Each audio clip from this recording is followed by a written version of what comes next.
Hi there, my name's Annette with Sunbeam Fabric Art. Welcome to my channel. In my last video that I posted, I made a bolt of fabric, and here it is.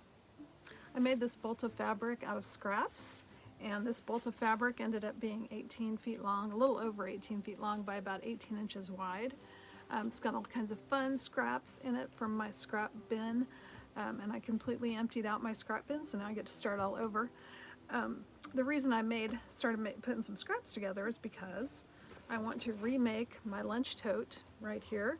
It's a little bit too narrow in width to fit my Rubbermaid container that I like to use for it. It fits in, but it just bugs me because it doesn't fit in perfectly. And I thought, well, I make totes and bags. I can redo this out of my scrap fabric and not only make it cuter, but probably more sturdy too. So come along with me and I'll show you what I'm going to do. Here you see I've assembled my ingredients, which is the bolt of scrap fabric that I made, my Rubbermaid container, and the little tote that I want to remake.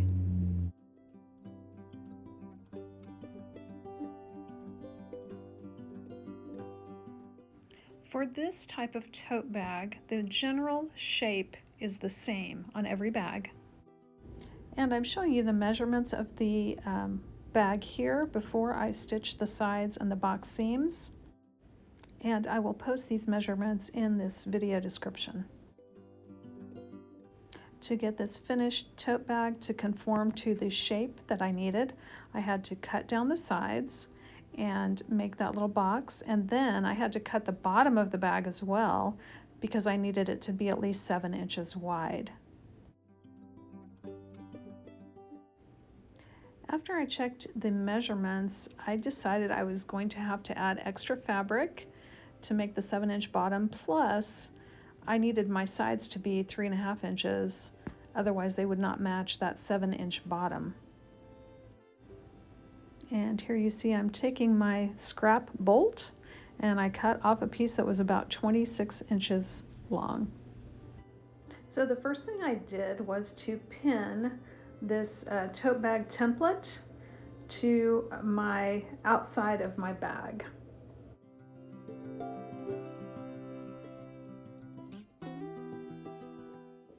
Once I had that done, I measured to see how much I needed to add on the sides of the bag because I needed those sides to be 3.5 inches. I made some cutting marks for myself and then I cut those sides.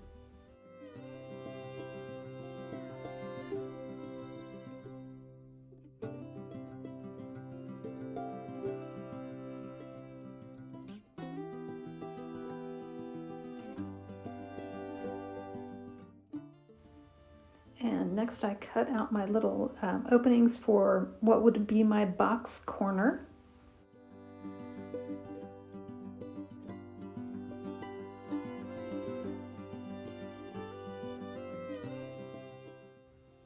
So here you see I have chosen my lining fabric, and it's a nice big piece, and I am pinning that to the opposite side of the bag.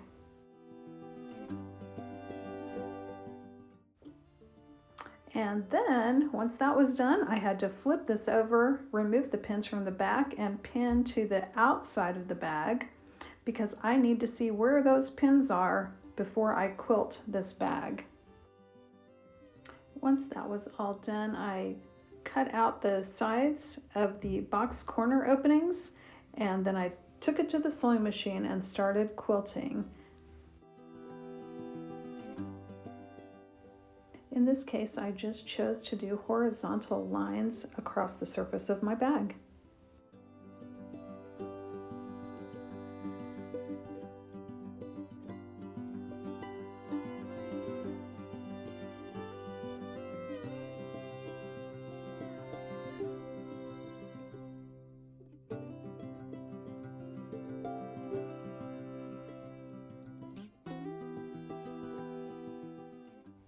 Once that quilting was all done, I trimmed the outside of the bag, making sure everything was straight and even before I started stitching together.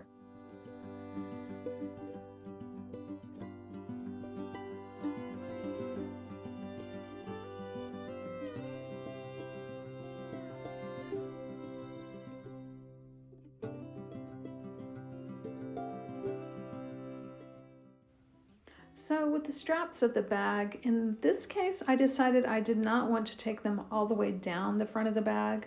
This is just to hold lunches. It's not going to be very heavy. If it was going to be long like that, I would sew most of it on ahead of time before putting the bag together. I'm going to wait and sew these little handles on at the very end. With the right side out on this bag, I pinned the two sides together, then I stitched down those sides.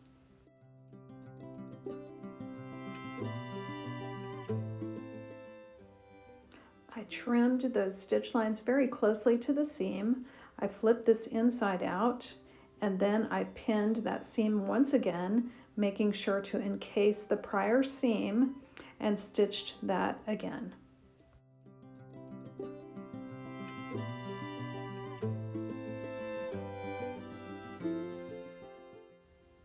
When you finish this step, turn it right side out and make sure the seam looks good before you move on to the box seam.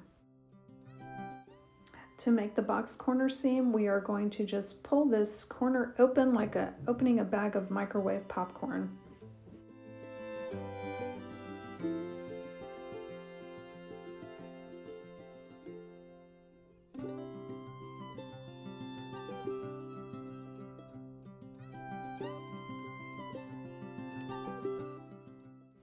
Then we will pin this seam into place on both sides.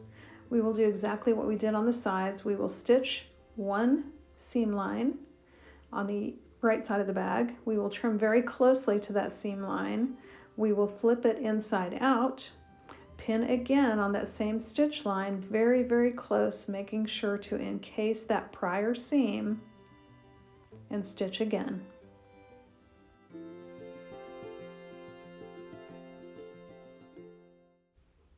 And last, make sure and turn the bag right side out, double check those stitches, make sure they look good.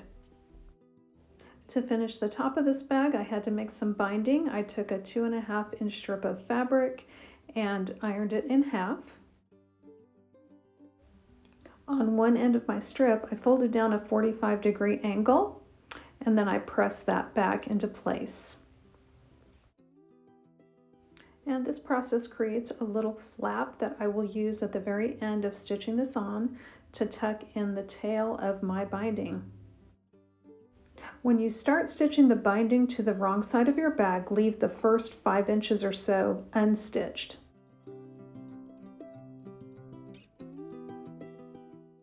When I get to the end, I kind of look at where this angle is on my beginning piece, and I match up my tail of my binding to that, and I try to cut at that exact same angle, except about 1/4 to 1/2 inch farther down, because I'm going to be tucking this underneath that fold. So it needs to be long enough to tuck underneath that fold.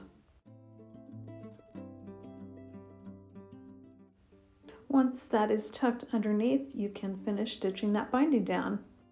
The next step is to turn that bag right side out and either pin or clip this binding down to the front of the bag.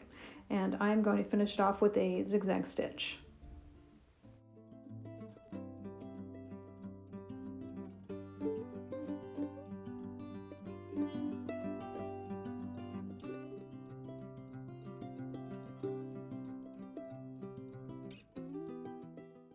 For the bag handles, I measured and marked exactly where I wanted them to be.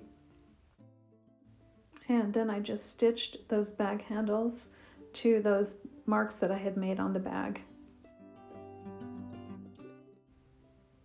So as you can see, this bag makes an interesting new addition to the house. And as you can see here, it does fit my Rubbermaid container in it. Actually, this is holding 2 of them, which is perfect. Hey, thanks for joining me today. I finished my remake of my lunch tote, and here it is. I'm really excited about it. I cannot wait to go to the office one day next week and use my lunch tote. Thanks for coming along, and I hope to see you back again real soon. Bye now.